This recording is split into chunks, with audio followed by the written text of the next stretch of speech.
is up, everyone? Welcome back to Smark, guys. Part 2 for this week. We're going to talk about what the hell are you doing? We're going to talk about the WWE. Sometimes you make me wonder, John. Pretty slow week for the WWE. Enjoying myself here, okay? We'll start with Raw from Monday the 8th. First of all, it was noted that there was no Jerry Lawler at the event because he actually legitimately hurt his knee somehow, so he couldn't make it out. This week was actually all in Manchester. Well, it wasn't all in Manchester. It was in England, but different areas of England. Josh Matthews. So Raw was in Manchester, and Josh Matthews filled in for him on the announcer spot. It's kind of like a little bit of a breath of fresh air in a way. Yeah, I would say so. A little bit of variety. The cold's still fucking bad though.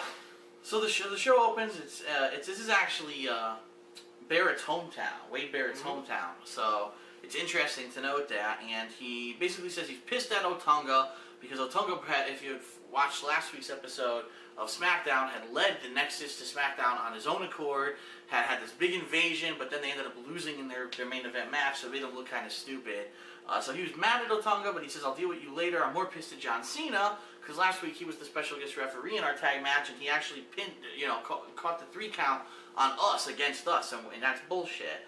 So Cena's like, whatever, you say the same thing every week, which is kind of funny. He calls him out. He's like, you say the same thing every week, but I'm going to tell you this, at Survivor Series, no matter what happens, I'm going to beat your ass. Whether I still work for this company or not, right. I'm going to beat your ass.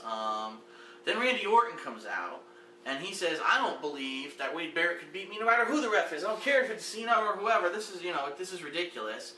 Then the anonymous Raw GM sends an email, and Michael Cole, of course. This is funny because if you've been following along, every time the Raw GM sends an email, which is just Michael Cole basically reading a script, everyone has massive boos for this guy. They hate so much heat, and no one even knows who it is. There's just so much heat for this guy. It's going on for so long now that there's no one that they can put in that position where it's gonna like pay off. Right. Like who could it possibly be that would be like, oh fuck, okay, that was worth going through this. Right. Like I just don't think they know. Well, the other thing is now this is in England, so it's a different audience, and they were even louder, I think, than the American audience when this guy it's like, boo, screw this angle, get rid of it.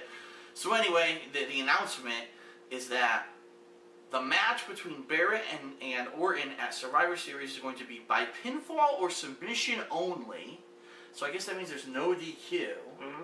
Plus, the Nexus will be banned from ringside during that match.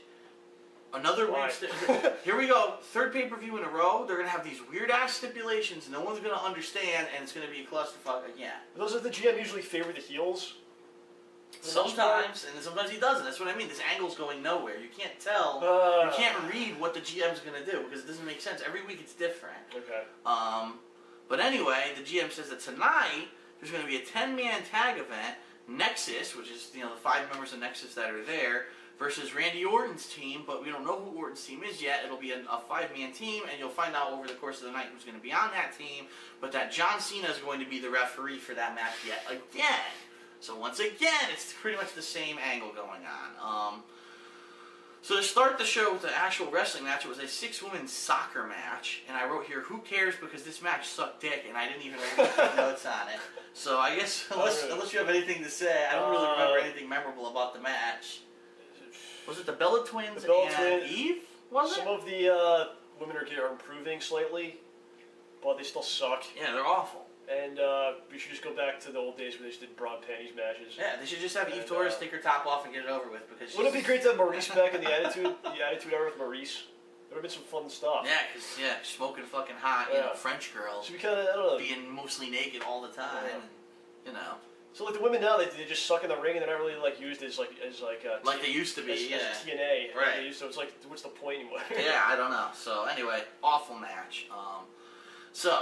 Then they come backstage again, you find out that Otunga is not on Team Nexus for tonight. He's going to actually have a singles match tonight against John Cena, because Wade Barrett wants him to pay for going to SmackDown last week. Yeah, wants him to wash his back for him. That's right.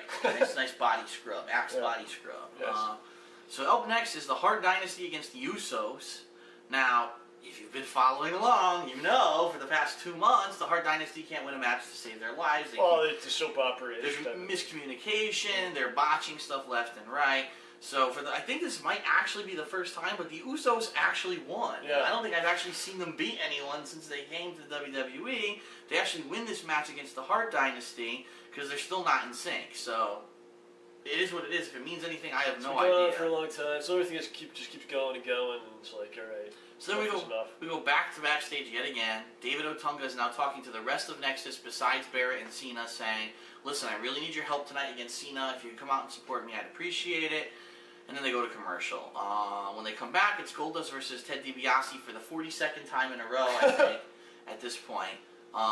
During the match, Oksana, now, unless you watch NXT, you wouldn't know what's going on. I actually saw this on NXT. I actually saw this part of NXT. Oh, you did? Because I don't watch NXT, but I guess they did a recap explaining. This stupid wedding and yeah, Goldust was supposed to be marrying Oksana to get her a green card. Yeah, and she immediately slapped him in the mouth. She immediately slapped him and betrayed him and basically ran away and said, I don't like you, I just did it for the green card. Yeah.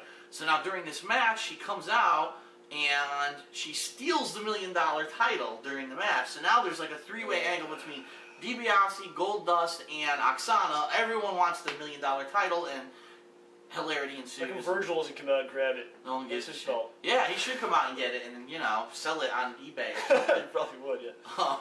So now for their mid-show main event, it's John Cena versus David Otunga. The Nexus actually comes out with Otunga, but then when the match starts, Wade Barrett comes out and pulls them back to the backstage and basically says, you're not going to help him.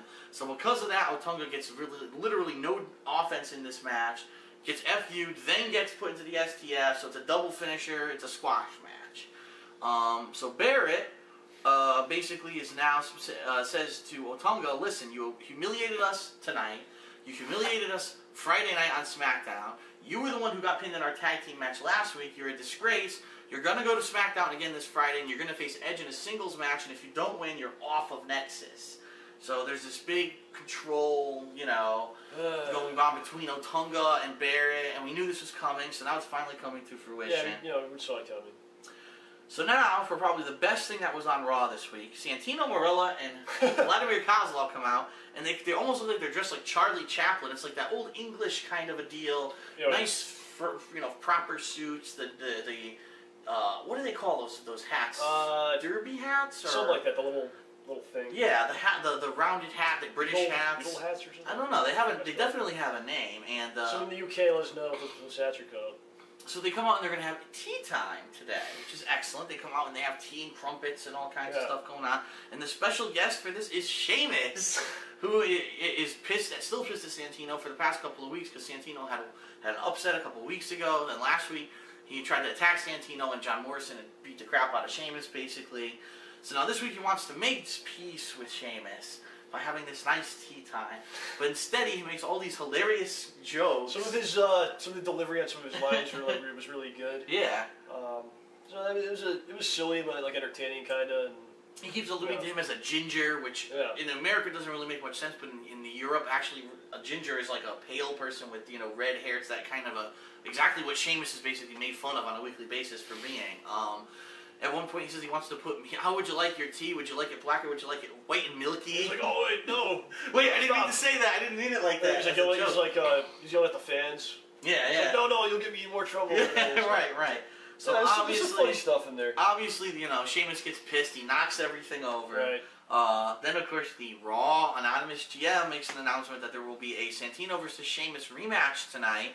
And as the match starts, Santino tries to run away, and the GM says, wait a minute, no, you're going to compete in this match or else you're going to be suspended. So the match actually starts, and then when the ref's not looking, Santino gives Sheamus a low blow, and then he starts celebrating in the ring. Starts posing for like 5 minutes. Exactly, which is his usual, stupid kitty humor angle. Ends up getting his ass beat by Sheamus, but then John Morrison, for what is it, like the third freaking week in a row now, runs in and saves Santino yet again. So obviously they're building to a match where it's going to be Morrison versus Sheamus. When this is going to take place, how this is going to take place, I don't know. But they're still pulling this Santino angle every week. I'm wondering when they're going to go to the Morrison angle. But how come there's no follow-up with the Mr. McMahon thing? The diarrhea dump follow-up. Because it was a dream, John. It's a dream sequence. How do we know that for sure? Fuck. I don't know. This hurts my head. So then the main event was the 10-man tag. Orton's team ends up being The Miz, R-Truth, Daniel Bryan, and Mark Henry against the Nexus. Otunga actually comes out during the match, which is kind of weird. It's like, why is Otunga out here? Yeah. He actually does try to interfere during the match, but John Cena ends up keeping him out of the ring. Meanwhile, while that's happening, The Miz actually hits Randy Orton with his briefcase for Money in the Bank, which kind of makes no sense. They're supposed to be on the same team. But of course, if you know, Money in the Bank means that Miz can get a title shot at any time. So it's almost alluding to like the Miz may use his Money in the Bank shot at Survivor Series during the Wade Barrett and Orton match. It's such a clusterfuck though, because it's like there's so much stipulation-wise going on in that match. Right. And if you want to add the Miz to that too, it's just... Now, and remember, now it's pinfall or submission only, so that means the Miz can interfere at any time during the match, and no one, you know what I mean?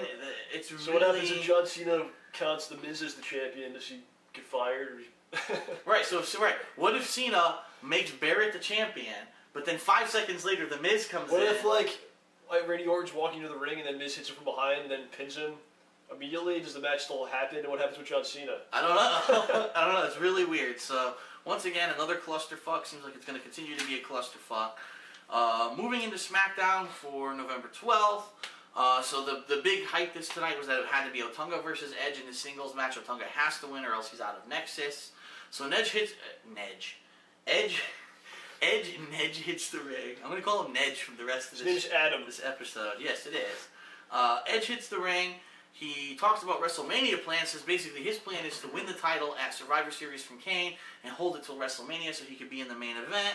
But Otunga should be happy if he's even employed by then because he's going to beat him tonight and basically, you know, kick him out of Nexus.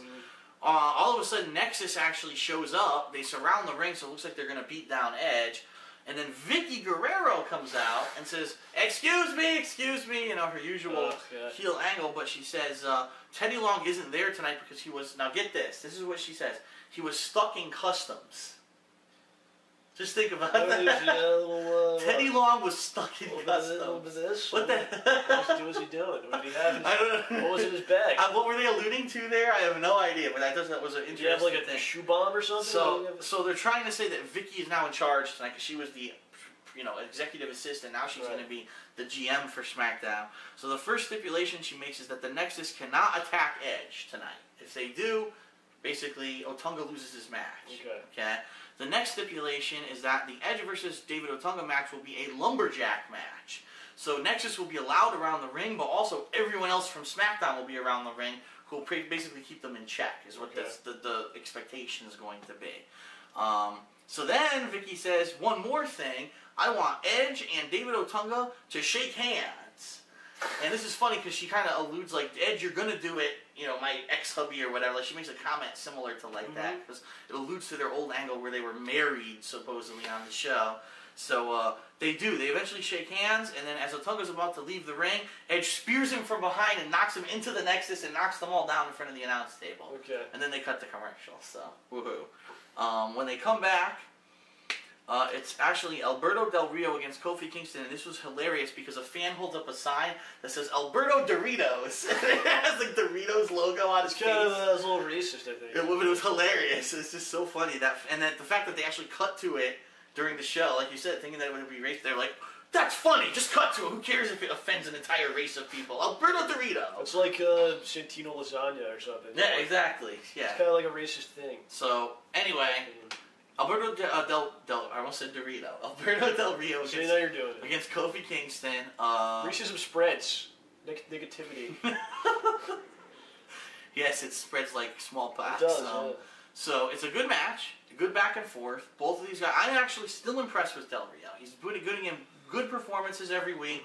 He does that really good high side kick. You know how like if they get on the turnbuckle, he jumps up and kicks them on the side of their head. He still does that every match. He's doing really well for it. He's a bigger guy too. Well, he's been in wrestling forever. His father was someone.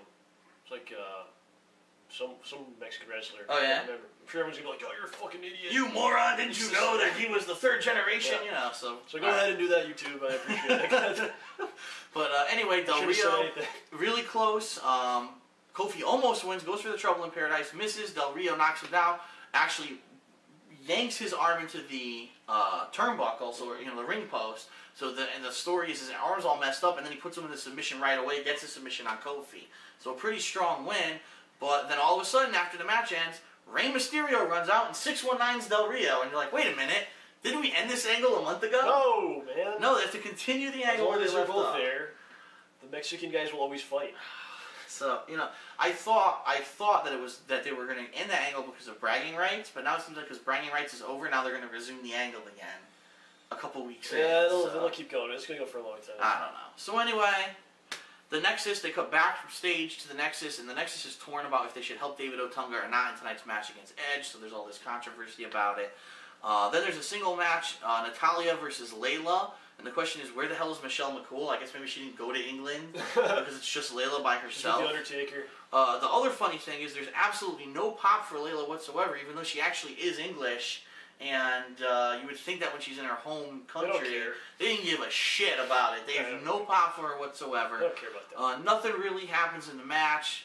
Natalya wins with the sharpshooter, which was to be expected. So strong going into the pay-per-view. Then you have Edge versus Otunga for the first main event of the night. The Nexus, actually, they come out like they're going to, attack Edge, but then the rest of SmackDown comes out to be the Lumberjacks and scares them away up to the ramp. So pretty much it's all controlled by SmackDown now. Mm-hmm. All of a sudden, halfway through the match, it's funny because I think it was Edge accidentally hits MVP and bounces him into Del Rio, and the two of them start brawling, so then all of SmackDown starts brawling at the same time outside of the ring, and the match just goes crazy. So everyone's going nuts. All of a sudden, Kane sneaks in the ring, choke slams Edge, and then Otunga gets the 3 count on Edge, so now Otunga stays on Nexus because of that. Woo! So, woohoo, what a great resolution. Otunga still hasn't legitimately won a match since he's joined WWE. Well, since he's joined the Nexus, let's put it that way. He's pretty bad in the ring, too. There's some scary moments with him in the ring. He's slow, and it seems like he's too big for his own good. You know what I mean? Like one of those lumbering guys. He's just too new. He's just got to get some experience, and you're kind of afraid. Listen, he's the A-list, okay? And you don't insult the A-list, because when you go out with Jennifer Hudson, there's... It's the only reason he's there. I know, that is the only reason he's there, so... So up next, it was MVP versus Dolph Ziggler, singles match for the Intercontinental title. Interesting finish here. What happens is, it's a good match back and forth. They are pushing MVP right now. They're making him look really strong. Ziggler gets the zigzag in the corner, goes for a pin on MVP, and he hooks the one leg, but the other leg's really close to the rope. So you kind of think, okay, he's going to put his foot on the rope. So the ref goes, 1, 2, MVP puts his leg on the ropes, and all of a sudden Ziggler grabs it and pulls his leg off the rope. The ref doesn't see it and counts the 3 count, and Ziggler ends up winning. But then there was controversy, like the announcers were saying, well, that's bullshit. If the leg goes on the rope, there's supposed to be a break. Regardless of if the leg gets taken off the rope, there was supposed to be a break, so really MVP shouldn't have gotten pinned there.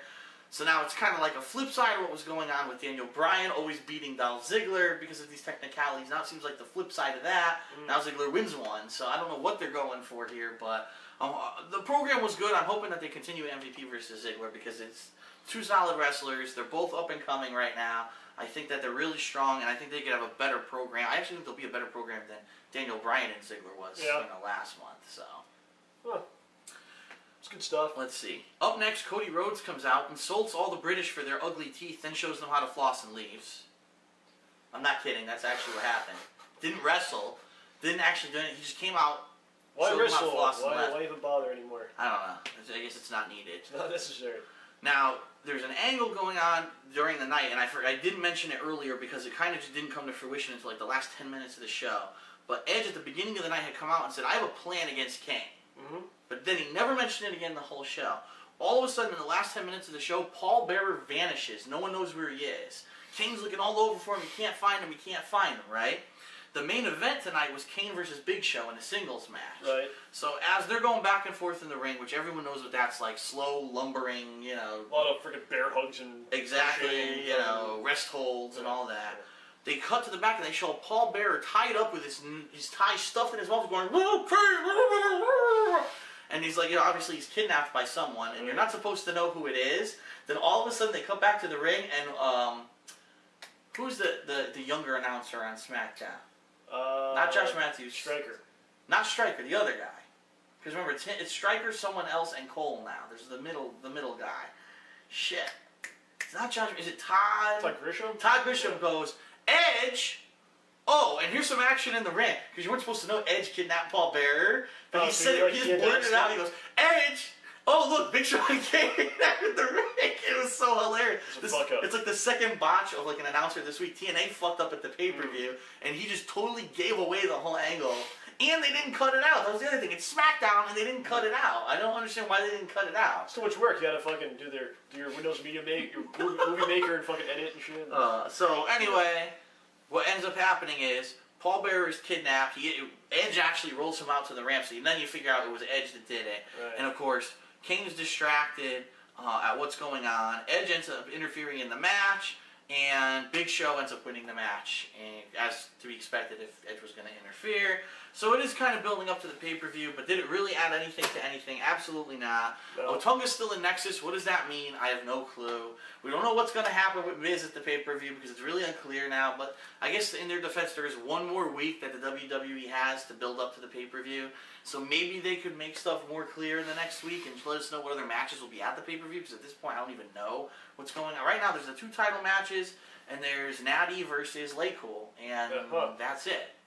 So we're a week away from the pay-per-view. We don't only know 3 matches. So hopefully... And the other thing is, it's Survivor Series. Why is there no Survivor Series match at Survivor Series? They've done like 4 in a row now of the multi-tag matches. Right. Like the last 3 shows. And it's like, okay, they're doing it. Are they going to do it at Survivor Series? I don't understand. I don't think so.